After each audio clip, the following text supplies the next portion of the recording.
नमो अरिहन्ताणं नमो सेठाणं नमो आयर्याणं नमो वज्रायाणं नमो Lowe सवसाहुणम्।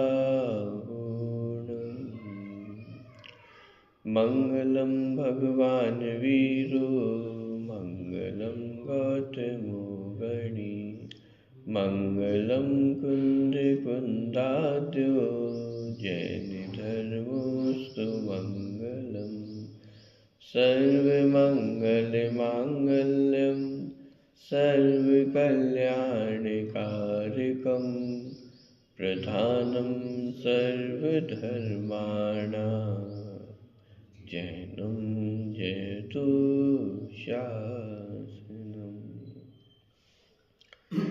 वन्दितु सर्वसिद्धे ध्रुवमचलमणोभवं गतिं पत्ते वोच्छामि समयपाहुर्मिनमो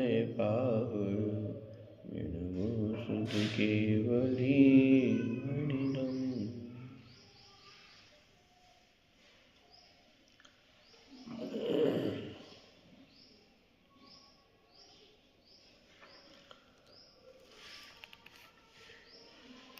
समय सार जी ग्रंथ 34 और 35 नंबर की गाथा की चर्चा अपनी चल रही थी। गाथाओं का पाठ एक बार यहाँ से करते हैं, विषय की ओर आगे बढ़ेंगे। प्रश्न क्रमांक 310। सव्ये भावे जमहा पचखाई परितीणादूणम् तमहा पचखाणम् णाणं नियमामुने दवम् जहनाम को विपुरुषो परदव्यमिणं तिजानितुं जयति तः सवे परभावे णाऊन विमुच्यते णानि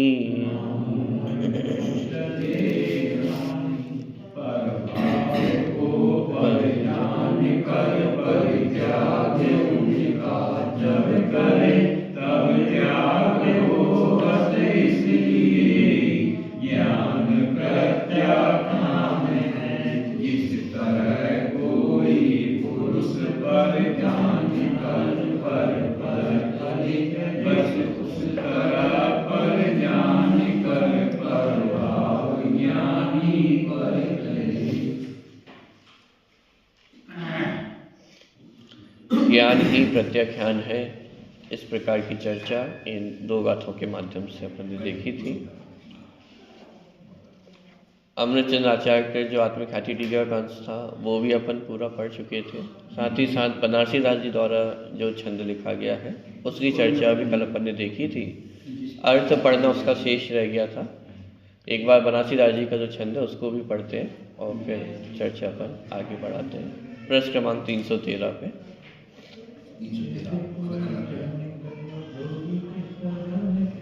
पहिरयो परायो वस्तु धर्मी देखी कयो भैया तो हमारो वस्तु चीने पहचानत ही जाग भाव लयो तैसे ही अनादि पुण्य गत सो संयोगी जीव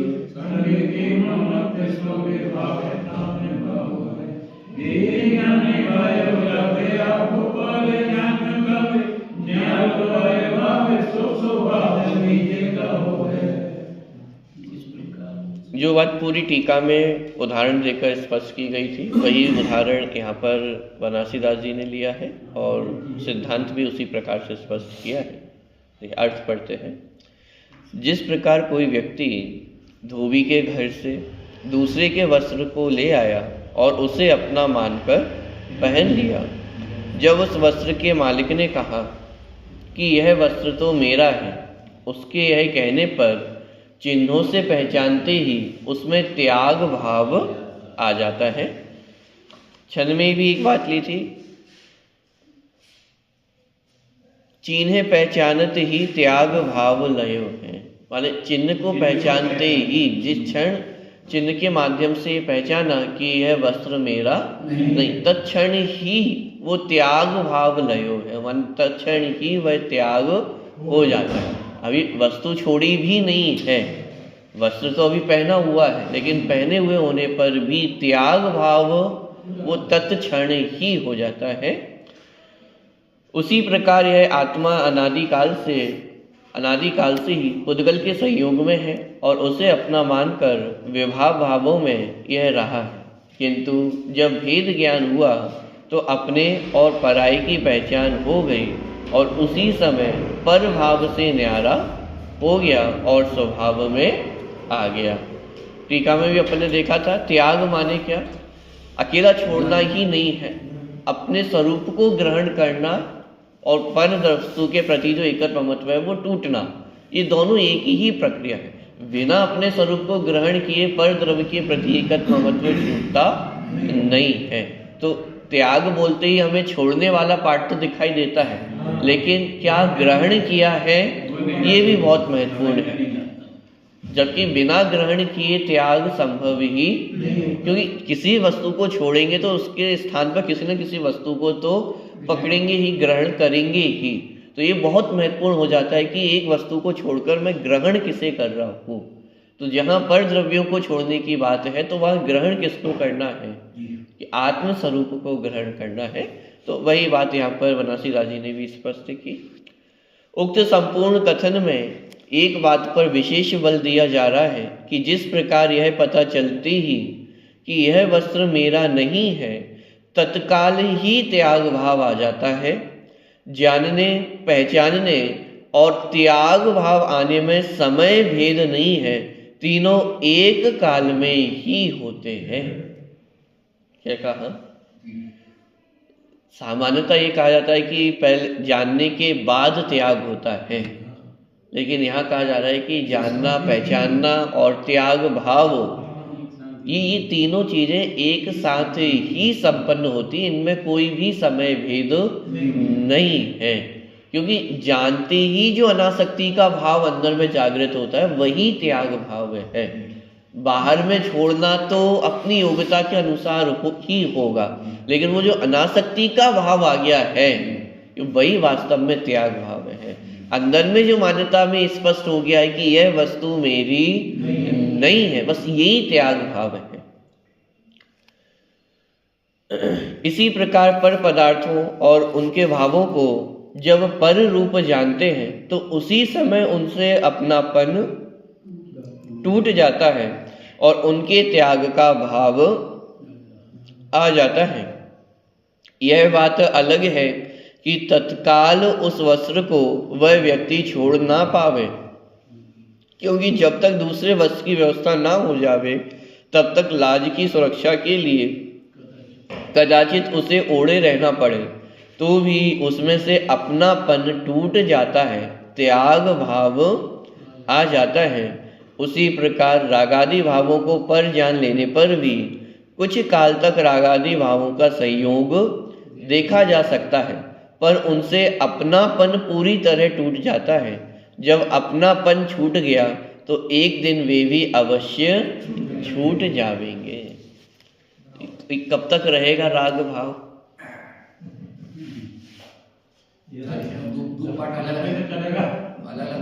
त्याग तो चौथे गुण स्थान से ही हो गया है, लेकिन वो राग का अस्तित्व 10वें गुण स्थान के अंतिम समय तक जाए। शरीर के प्रति जो अपनापन था, शरीर का त्याग तो चौथे गुण स्थान में हो गया, लेकिन बाहर में त्याग कब होगा? वो तो सिद्ध दशा प्राप्त करने पर ही होने वाला है।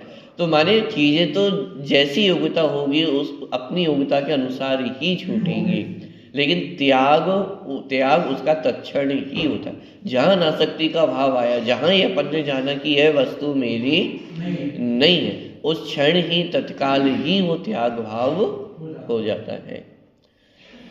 हाँ, एक बात यही भी तो है कि उनसे अपनापन टूटते ही अनंतानुबंधी संबंधी राग भी नियम से टूट जाता है।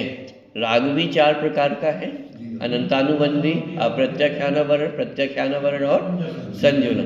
तो जहाँ अपनापन टूटा है तो वहाँ अनंतानुबंधी राग भी नियम से टूटता है, क्योंकि मोक्ष महल की जो प्रथम सीढ़ी है वो सम्यक दर्शन, और सम्यक दर्शन का जो सबसे पहला गुण स्थान है वो चतुर्थ गुण स्थान, और चतुर्थ गुण स्थान में ही जो अनंतानुबंधी है वो छूट जाती है। इसका मतलब सम्यक दर्शन होते ही पर द्रव्य में एकत्व ममत्व छूटते ही अनंतानुबंधी राग भी छूटता ही है, और ये नियम है, नियम से अनंतानुबंधी राग छूटेगा ही छूटेगा। अनंतानुबंधी संबंधी राग भी नियम से छूट जाता है, क्योंकि मिथ्यात्व के साथ अनंतानुबंधी कषाय भी जाती ही है। अतः यह सुनिश्चित ही है कि श्रद्धा, ज्ञान और चारित्र की शुद्धि एक साथ ही आरंभ होती है। इनकी पूर्णता में काल भेद हो सकता है, पर आरंभ में, उत्पत्ति में काल भेद नहीं है। तो श्रद्धा, ज्ञान और चारित्र, सम्यक दर्शन, ज्ञान, चारित्र, इनकी स्टार्टिंग, इनकी उत्पत्ति एक साथ ही है। जिस क्षण सम्यक दर्शन प्रकट हुआ है उसी क्षण सम्यक ज्ञान भी प्रकट हुआ है, और उसी क्षण सम्यक ज्ञान भी प्रकट हुआ है। आप कहोगे कि वही चौथे गुण स्थान में तो सम्यक चारित्र है ही नहीं, किसी भी वस्तु का त्याग कहाँ किया है, ना व्रतों को अंगीकार किया है, कि वो स्वरूप में जो गुप्ति हुई है, स्वरूप में जो रमण हुआ है, वही चारित्र का अंश है, जिसे स्वरूपाचरण चारित्र कहा, जिसे सम्यक्त्वाचरण चारित्र कहा, कि वहाँ चारित्र का अंश जागृत हुआ है। ऐसा नहीं है कि चारित्र का अंश जागृत ना हुआ, जितने अंशों में राग का अभाव हुआ है उतने अंशों में वीतरागता उत्पन्न हुई है, वही तो चारित्र का अंश है। तो सम्यक दर्शन, ज्ञान, चारित्र की उत्पत्ति एक साथ हुई है, लेकिन पूर्णता में वो काल भेद हुआ। सम्यक दर्शन की पूर्णता चौथे गुण स्थान में भी हो सकती है। यदि छायक सम्यक दर्शन प्रकट हो तो चौथे गुण स्थान में भी सम्यक दर्शन की पूर्णता हो सकती है। सम्यक ज्ञान की पूर्णता 13वें गुण स्थान में जाकर के, जहाँ केवल ज्ञान की प्राप्ति होगी, तो सम्यक ज्ञान की पूर्णता होगी, और चारित्र गुण की पूर्णता सिद्धत्व की प्राप्ति, वह सम्यक चारित्र की पूर्णता है। तो उत्पत्ति एक साथ होती है, लेकिन पूर्णता उसमें काल भेद हो सकता है। सम्यक दर्शन चतुर्थ गुण स्थान में ही पूर्ण हो जाता है, क्योंकि किन्हीं किन्हीं को छायिक सम्यक दर्शन चौथे गुण स्थान में ही हो जाता है। ज्ञान भी सम्यक तो चौथे गुण स्थान में हो जाता है, पर उसकी पूर्णता 13वें गुण स्थान में होती है, क्योंकि छायिक ज्ञान की प्राप्ति, केवल ज्ञान की प्राप्ति, सर्वज्ञता की प्राप्ति 13वें गुण स्थान में होती है। इसी प्रकार सम्यक चारित्र की पूर्णता 12वें गुण स्थान में होती है, क्योंकि पूर्ण वीतरागता वहीं प्रकट होती है। चारित्र मोहिनी का नाश 10वें गुण स्थान के अंत में होता है, और उसके बाद तत्काल 12वें गुण स्थान में छायिक चारित्र प्रकट हो जाता है। इस प्रकार सम्यक दर्शन, ज्ञान और चारित्र, इनकी उत्पत्ति, इनका आरंभ तो एक साथ होता है, पर पूर्णता में काल भेद पड़ता है। प्रश्न: यहाँ तो आप कह रहे हैं कि जानने और त्यागने में काल भेद नहीं है, और आत्मख्याति में कहा था कि जो पहले जानता है वही बाद में त्याग करता है। इन दोनों कथनों में परस्पर विरोध क्यों है? देखिए, कोई विरोध नहीं है, क्योंकि जिस समय पर से भिन्नता का ज्ञान होता है उसी समय त्याग भाव भी आ जाता है। यह कारण कार्य संबंध बताने के लिए ही ऐसा कहा है कि जो पहले जानता है वह बाद में त्याग करता है। यह प्रश्न खड़ा किया गया कि टीका में तो इस प्रकार का कथन आया था कि जो पहले जानता है फिर वही त्याग करता है, जाने बिना त्याग करना संभव नहीं है। और यहाँ पर आप कह रहे हो कि जानना और त्याग करना ये दोनों एक साथ ही होते हैं, कि हाँ, बात तो ऐसी ही है कि जानना और त्याग करना ये दोनों एक साथ ही होते हैं, लेकिन दोनों में कारण कार्य संबंध बताने के लिए ऐसा कथन किया गया कि जानने के बाद त्याग होता है। जैसे सम्यक दर्शन और सम्यक ज्ञान में भी कहा जाता है कि सम्यक ज्ञान कब होगा, सम्यक दर्शन होने पर ही सम्यक ज्ञान होता है। बिना सम्यक दर्शन के जितना भी हमारा ज्ञान है वो सब मिथ्या ज्ञान के खाते में ही जाता है। तो ज्ञान सम्यक कब होगा कि जब सम्यक दर्शन होगा। अच्छा, तो ऐसा है कि सम्यक दर्शन होगा और उसके बाद फिर थोड़ी देर बाद सम्यक ज्ञान होगा। छेड़ाला की पंक्तियां भी अपन पढ़ते हैं, सम्यक साथे ज्ञान होए पे भिन्न आराधो। तो सम्यक दर्शन और सम्यक ज्ञान ये दोनों साथ में ही उत्पन्न होते हैं, लेकिन दोनों में कारण कार्य संबंध बताने के लिए इस प्रकार का कथन किया जाता है कि सम्यक दर्शन के होने पर सम्यक ज्ञान होता है। लेकिन इसका मतलब ये नहीं है कि दोनों में काल भेद है, उत्पत्ति दोनों की एक साथ ही होती है। जिस क्षण सम्यक दर्शन हुआ उसी क्षण सम्यक ज्ञान भी हुआ है, उसी क्षण सम्यक चारित्र भी हुआ है। लेकिन कारण कार्य संबंध बताने के लिए सम्यक दर्शन के होने पर सम्यक ज्ञान हुआ, लेकिन काल भेद यहाँ पे नहीं है। उसी प्रकार यहाँ पर भी समझना, जानने पर त्याग होता है। तो यह कारण कार्य संबंध बताया जा रहा है कि वास्तविक त्याग कब कहा जाएगा कि जब वैसा जाना जाए और वैसा माना जाए। अंदर में तो एकत्वमत्व ना छूटा हो, अंदर में तो यही जान रहा है कि ये परद्रव्य मेरे हैं, ये शरीर मेरा है, तो बाहर में त्याग हो सकता है क्या?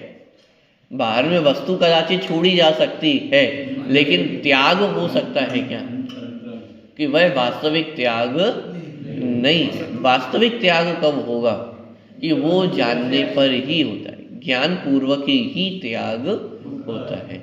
तो ये कारण कार्य संबंध बताने के लिए यहाँ पे समय भेद रूप में वो वाक्य रचना होती है, लेकिन वास्तव में जहाँ जानना हुआ उसी क्षण तत्काल ही त्याग भी हो जाता है। जैसे मान लीजिए कोई एक व्यक्ति था और वो खाता ही सिर्फ हलवा पूड़ी था, हलवा पूड़ी के अलावा और कुछ खाता ही नहीं था। अब मान लीजिए हलवा पूड़ी खा रहा है और उसी क्षण उसे पता चला कि हमारी फैक्ट्री में क्या हो गया है, आग लग गई है। अब मुंह में क्या रखा हुआ है, हलवा पूड़ी रखा हुआ है, और एक सेकंड पहले तक उसका स्वाद भी ले रहा था, आनंद भी ले रहा था उसी हलवा पूड़ी का। लेकिन जिस क्षण ही पता चला कि मेरी फैक्ट्री में आग लग गई है, अभी हलवा पूड़ी मुंह में ही है, तो अब क्या होगा? अब वो स्वाद आ रहा है क्या? अरे स्वाद क्यों नहीं आएगा भाई, हलवा तो मीठा ही रहेगा। जो स्वाद है वो तो वही रहेगा ना। तो फिर चला क्या गया है कि जो उपयोग यहाँ लगा हुआ था अब वो उपयोग यहाँ पर है ही नहीं। तो अब हलवा पूरी खा रहा है कि नहीं खा रहा है? त्याग हुआ कि नहीं हुआ? पॉइंट पकड़ में आ रहा है? मानी जहाँ हमारा उपयोग जुड़ा हुआ है तो वहाँ हमारी आसक्ति जुड़ी हुई है, और जैसे ही हमारा उपयोग छूटा तो अभी वो कौर को उगलने की भी आवश्यकता नहीं है और त्याग तत्क्षण ही हो जाता है।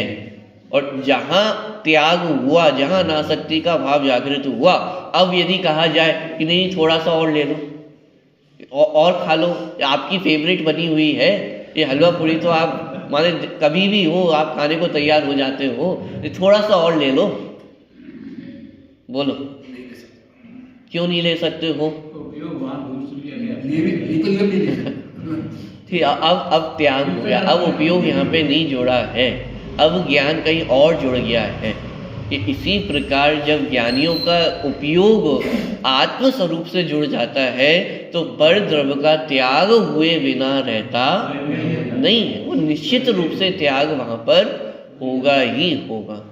ठीक है, तो इसीलिए यहाँ पे लिखा कि ज्ञान होने पर ही त्याग होता है, बिना ज्ञान कार्य के, बिना ज्ञान के त्याग भी संभव नहीं है।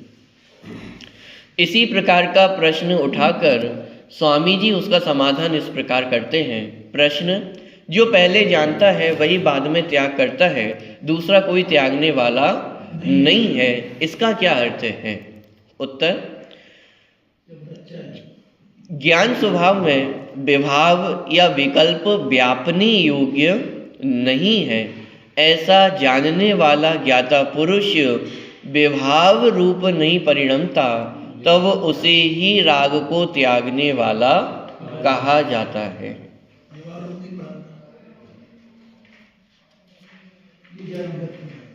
ये जो शब्द लिया ना, व्यापने योग्य नहीं है, ये कहाँ से लिया? ये मूल टीका में अमृतचंद आचार्य ने शब्दों का प्रयोग किया था। स्टार्टिंग में आप देखेंगे, यह ज्ञाता दृष्टा भगवान आत्मा अन्य द्रव्यों के स्वभाव से होने वाले अन्य समस्त प्रभावों को अपने स्वभाव भाव से व्याप्त ना होने के कारण, माने जितने राग आदि परद्रव्य हैं और परद्रव्य के निमित्त से होने वाले जो विकारी भाव हैं, वे सब अपने स्वभाव भाव में व्याप्त नहीं होते हैं। इसलिए वे कैसे हैं? पर द्रव्य है, पर भाव है। माने जो भाषा का प्रयोग टीका में किया गया था, उसी भाषा का प्रयोग यहाँ पर स्वामी जी अपने कथन में कर रहे हैं। ज्ञान स्वभाव में विभाव या विकल्प व्यापने योग्य नहीं है, माने उनके साथ हमारा व्यापक संबंध नहीं है। समस्त प्रभाव वो मेरे स्वरूप में व्याप्त नहीं है, इसलिए वो सब कैसे हैं? पर भाव है, व्यापने योग्य नहीं है। ऐसा जानने वाला ज्ञाता पुरुष विभाव रूप नहीं परिणमता, तब उसे ही राग को त्यागने वाला कहा जाता है। क्योंकि प्रश्न यहाँ पे किया था ना कि वो त्यागने वाला कौन है, कि जो जानता है वही त्याग करता है। तो ऐसा त्यागने वाला कौन है? कि जो जानता है वो ही त्याग करने वाला है। त्याग करने वाले जीव कोई अलग नहीं होते हैं। जिसने अपना जाना था, अपना माना था, जिसने अपने ज्ञान में ग्रहण किया था, जब उसी को सद्गुरु सदुपदेश देते हैं और ये अपने चिन्हों के माध्यम से पहचान करता है, भेद ज्ञान करता है कि मैं जीव हूँ, ये विभाव भाव मुझ में व्याप्ते नहीं है, ऐसा ज्ञानी पुरुष ही त्याग करने वाला है। त्याग करने वाला कोई अलग व्यक्ति होता होगा, कोई विशिष्ट व्यक्ति होता होगा? हाँ, विशिष्ट व्यक्ति है क्योंकि उसने सम्यक ज्ञान प्रकट किया है, यही उसकी विशिष्टता है। लेकिन इसके अलावा कोई अलग कोई व्यक्ति होता होगा जो त्याग करता होगा, ऐसा नहीं है। जो ज्ञानी पुरुष हुए हैं, जिन्होंने भेद ज्ञान किया है, वो ही त्याग करने वाले हैं। तो ऐसा जानने वाला ज्ञाता पुरुष विभाव रूप नहीं परिणमता, तब उसे ही राग को त्यागने वाला कहा जाता है। जानने वाला ऐसा जानता है कि मैं तो स्वभाव से देखने जानने वाला हूँ। देखो, त्यागने वाला किसे कहा जा रहा है? कि जानने वाला ही त्यागने वाला है, कि जो जानता है वही त्यागता है, और जो नहीं जानता है वो त्याग भी नहीं करता है। मात्र एक वस्तु को ऐसे छोड़ देना, उसका नाम त्याग नहीं है। उस वस्तु के प्रति अंदर में आसक्ति टूटे, उस वस्तु के प्रति अंदर में एकत्व ममत्व टूटे, ये जानकारी हो कि मैं जीव हूँ, ये शरीर अजीब है, ये पर द्रव्य सब प्रभाव है, ये मेरे नहीं है। इस जानकारी पूर्वक, इस मान्यता पूर्वक ही वास्तव में त्याग होता है। तो जो जानता है वही त्याग करता है, और बिना जानकारी पूर्वक त्याग भी संभव नहीं है।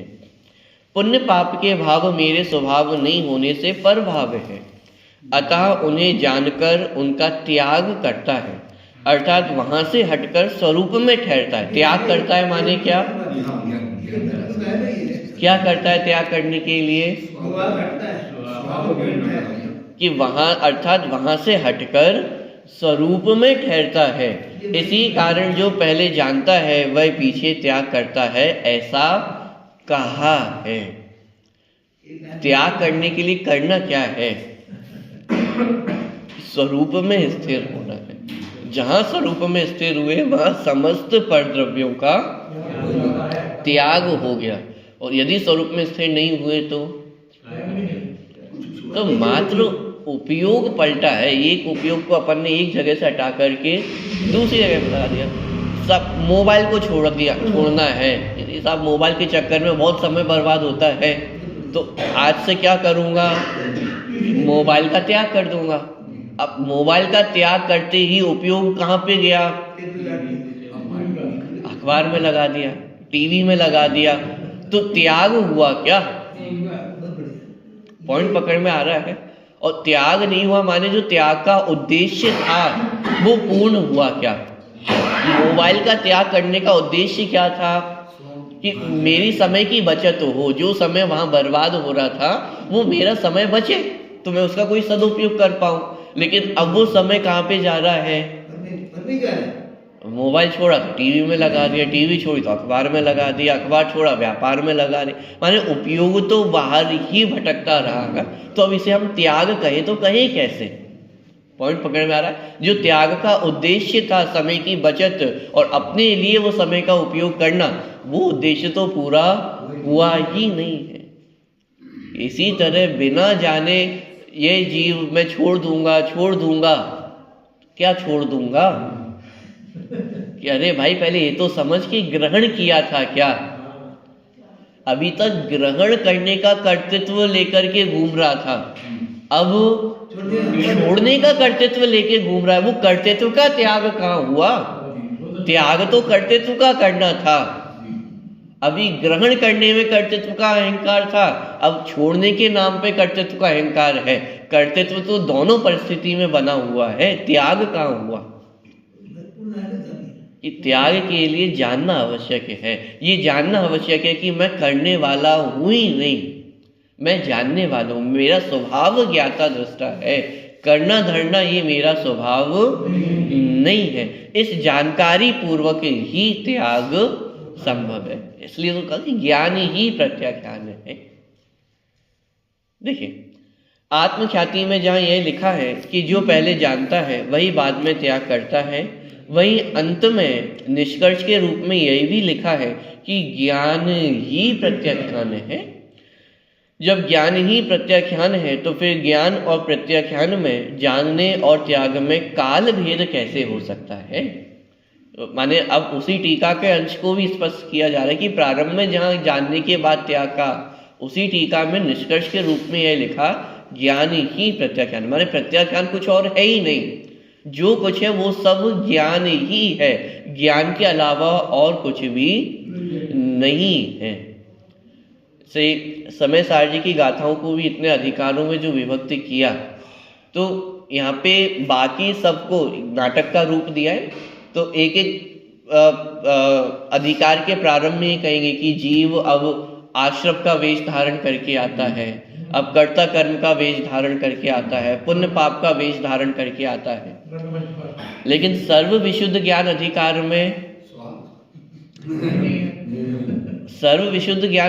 में उसको वेश नहीं कहा। जैसे आश्रम में कहा कि अब आश्रम का वेश धारण करके रंगमंच पे प्रस्तुत होता है, लेकिन सर्व विशुद्ध ज्ञान अधिकार में वो वेश नहीं है, वो स्वरूप है, वो स्वभाव है, उसे वहाँ पे स्वभाव कहा गया है। और स्वभाव माने संपूर्ण जीवन ही जीव का ज्ञानमय ही है। ज्ञान के अलावा जीव और करता क्या है, अथवा ज्ञान के अलावा जीव की और क्या पहचान है? मैं जीव हूं ये हमने कैसे पहचाना? ज्ञान से ही तो पहचाना है। मोक्ष मार्ग और संसार मार्ग को भी हम किससे समझते हैं? ज्ञान से ही तो समझते हैं। पर द्रव्यों को अपना जानना मानना ये संसार मार्ग है, और पर द्रव्यों से भेद ज्ञान होना ये मोक्ष मार्ग है। तो जितना हमारा मोक्ष मार्ग का आधार है वो भी क्या है? ज्ञान ही है। माने अपना सब कुछ वो ज्ञान ही है, ज्ञान के अलावा। समय सार जी में भी देखिए तो किसके गीत गाए गए हैं? जीव के गीत गाए गए हैं। अरे जीव के गीत भी किसके आधार से गाए गए हैं? मैं ज्ञानानंद स्वभावी हूँ, ज्ञाता दृष्टा मेरा स्वभाव है, इसी के आधार से तो हमारे गीत गाए गए हैं। आप 47 शक्तियां भी उठा करके देखें तो कितनी शक्ति तो मात्र ज्ञान को ही समर्पित है। तो माने इस बात से स्पष्ट हो जाता है कि जीव का सर्वत्र जीवन वह ज्ञान ही है, ज्ञान ही मेरा सर्वस्व है।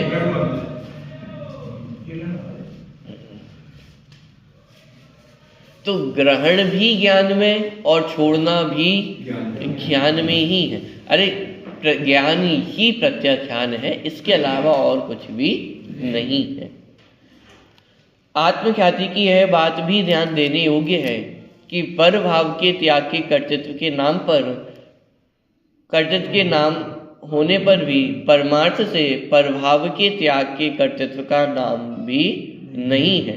वस्तुतः बात यह है कि आत्मा ने परभाव को जब ग्रहण ही नहीं किया तब त्याग की बात भी कैसे हो सकती है। अज्ञान से पर वस्तु को अपनी जाना था, माना था, इसीलिए पर को निज जानने मानने का ही त्याग होता है। उसमें भी करना क्या है, मात्र यह जानना ही तो है कि पर भाव मेरे नहीं है। पर द्रव्यों को ग्रहण तो पहले भी नहीं किया था। क्या किया था? उन पर द्रव्यों को अपना माना ही तो था। तो त्याग के नाम पर करना क्या है कि जिन पर द्रव्यों को अपना माना था उन पर द्रव्यों को अपना मानना छोड़ दे। तो अब इसमें करना क्या है? ये करना है कि जानना है? कि जानना ही तो है। पर द्रव्यों को अपना जाना था, अब पर द्रव्यों को अपना नहीं जान रहे हैं, तो जानना ही तो हुआ है। करना क्या हुआ? कि करना तो कुछ भी नहीं हुआ है। यह जानने का नाम ही त्याग है। इस प्रकार जानना ही तो त्याग ठहरा। जानने के अतिरिक्त और क्या करना है जिसे त्याग करना कहा जाए? इस बात को स्वामी जी इस प्रकार स्पष्ट करते हैं।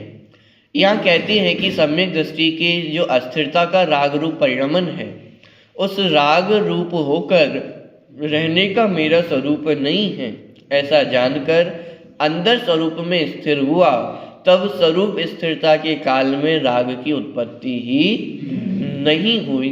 अतः राग का त्याग किया ऐसा नाम मात्र कथन करने में आता है। परमार्थ से राग के त्याग का कर्ता आत्मा नहीं है, अर्थात पर भाव के त्याग के कर्तापने का नाम भी आत्मा के नहीं है। यहाँ तो माने पर द्रव्य के त्याग की बात तो बहुत दूर रही। पर द्रव्य के त्याग का कर्तृत्व तो आत्मा में है ही नहीं। यहाँ तो राग भाव के त्याग का कर्तृत्व भी आत्मा में नहीं है। तो क्या है कि अरे जीव राग भाव का भी ज्ञाता ही है, जान ही तो रहा है। राग को छोड़ने के लिए जीव ने क्या किया? मैं जीव हूँ, ये जानना ही राग का त्याग है। और राग भी अपनी योग्यता से ही छूटता चला जाएगा। माने ज्ञानियों को वहाँ ये चिंता भी नहीं है, नहीं साहब अनंतानुबंधी तो चला गया है, लेकिन अप्रत्याख्यानावरण तो टिका हुआ है। उसके प्रति उपादेय बुद्धि नहीं है, ये बुद्धि निरंतर वर्तती है, लेकिन उसके प्रति चिंता भी नहीं है कि अब इस राग को भी तो छोड़ना है, ये राग क्यों बना हुआ है, ये राग भी तो छोड़ना है। आकुलता नहीं है छोड़ने की, क्योंकि वहाँ कर्तृत्व नहीं है, सहजता है, ज्ञातापना है। जहाँ सहजता होती है, जहाँ ज्ञातापना होता है, वहाँ आकुलता नहीं होती है। अंदर में ये बुद्धि बराबर वर्त रही है। उसके प्रति प्रायश्चित भी है कि जितना राग द्वेष विद्यमान है उसके प्रति उपादेय बुद्धि नहीं है, लेकिन उसके कारण आकुलता भी नहीं है, छोड़ने की आकुलता नहीं है। क्यों? क्योंकि छोड़ने का कर्तृत्व की जो बुद्धि है वो छूट गई है ना। जब मैं ग्रहण करने वाला नहीं हूँ तो छोड़ने की आकुलता भी क्यों करना? आकुलता करने से तो वो छूटने वाले छूटेंगे कब? जैसे जैसे स्वरूप स्थिरता बढ़ेगी वैसे वैसे वो राग भी छूटता चला जाएगा। तो आकुलता बहुत अधिक करे तो छूट जाएगा क्या? जगत में हमें लगता है ना कि नहीं, चिंता तो होनी ही चाहिए कि साहब अपने बच्चों की चिंता हम नहीं करेंगे तो और कौन करेगा? अच्छा, तो आपकी चिंता करने से आपके बच्चों का भला हो जाएगा क्या? कि उनके लिए जो उचित हो, करने योग्य है वो आप करो। नहीं नहीं, मैं तो बहुत चिंता करता हूँ, बहुत चिंता करता हूँ। आपको क्या पता हमें कितनी चिंता लगी रहती है? तो उस चिंता का क्या करें कि चिंता से लाभ क्या है, फायदा क्या है? जो करनी योग्य है वो करो तो वो तो फायदा है। अकेले चिंता करने से तो कुछ भी होने वाला नहीं है। तो ज्ञानियों को ये बात समझ में आ गई है ना कि जितना राग बचा हुआ है, नहीं उस राग की मैं चिंता करूं कि कब छूटेगा कब छूटेगा। चिंता करने से तो राग छूटने वाला नहीं है। वो राग को छोड़ने के लिए करना क्या है? अपने आप को ज्ञाता दृष्टा अनुभव करना है, अपने स्वरूप में ही।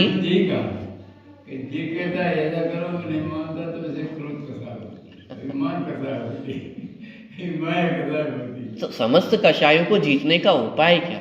अपने स्वरूप में स्थिर होना। अपने स्वरूप में स्थिर होंगे तो राग जितना जब छूटना है छूटता चला जाएगा। कोई सोच सोच कर राग थोड़ी ना छोड़ता है कि अब मैं घर गृहस्थी के प्रति राग छोड़ता हूँ, अब ये राग छोड़ता हूँ, अब ये राग छोड़ता हूँ।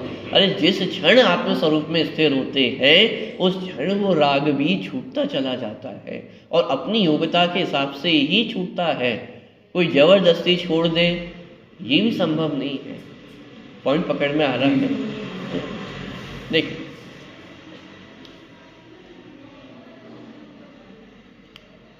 यहाँ ये कहते हैं कि सम्यक दृष्टि के जो अस्थिरता का राग रूप परिणमन है, उस राग रूप होकर रहने का मेरा स्वरूप नहीं है, ऐसा जानकर अंदर स्वरूप में क्या हुआ?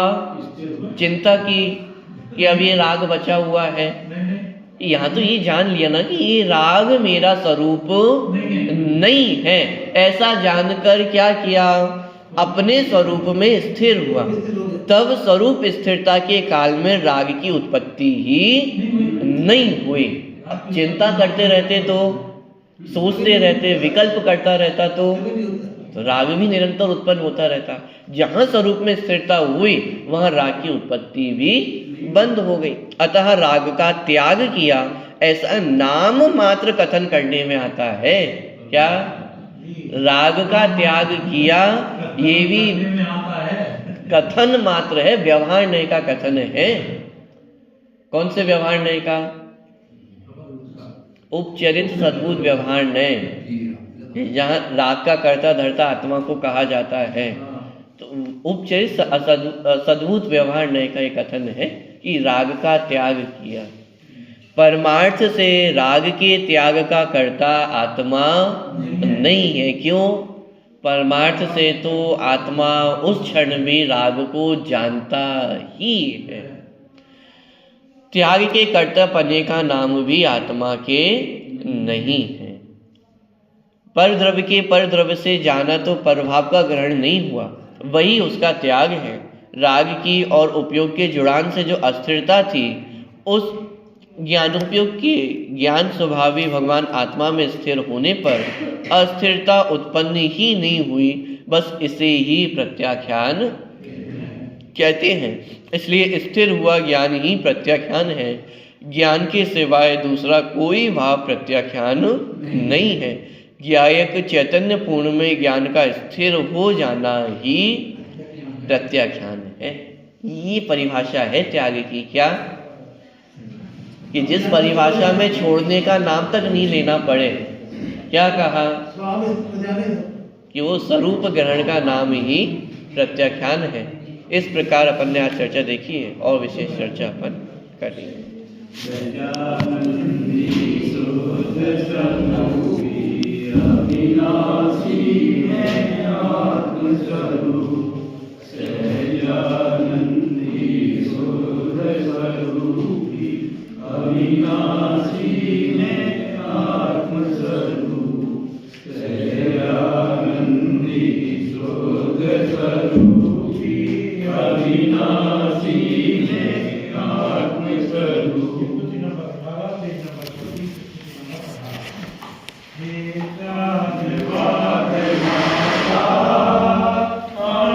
शरण गई तेरी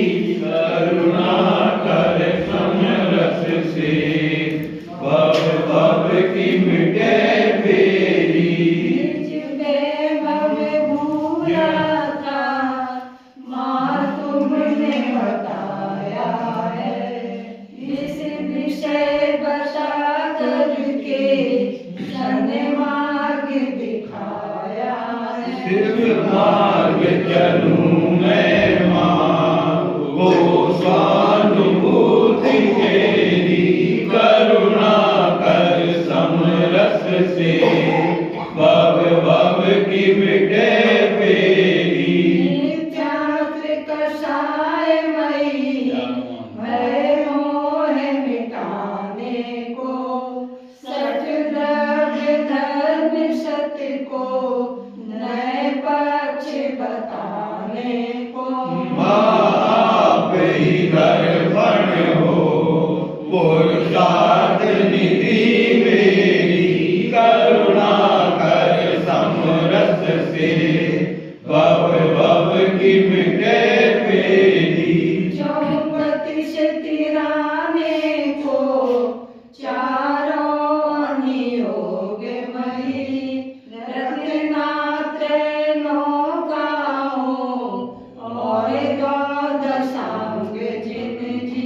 हमको भी करना है संसार सिंधु फेरी, करुणा कर समरस से भव भव की मिटे फेरी। एकांत बाद तुमको तुम ज्ञान किरण सरिता, हम शाद बाद में हो पी शांति सुधा सुचिता। सन्मति सुख पाने को माँ विनय भक्ति देवी, करुणा कर समरस से भव भव की मिटे फेरी। या वाणी के ज्ञान से सूर्य उपासो, जो वाणी मस्तकं सदा